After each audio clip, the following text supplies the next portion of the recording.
দেয়, সে পর্বতকে নিজের যোগ্য করে তুলতে পারে না, কেবল নিজেকে পর্বতের যোগ্য করার চেষ্টা করতে পারে। আচ্ছা, জীবনের ক্ষেত্রেও তো এমনই হয়।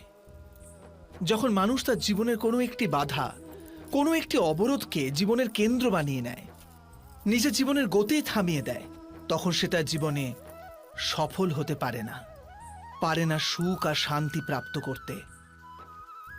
অর্থাৎ জীবনকে নিজের যোগ্য করার চেষ্টার বদলে স্বয়ং নিজেকে জীবনের যোগ্য করে তোলার চেষ্টাই কি সাফল্য আর সুখের একমাত্র মার্গ নয়?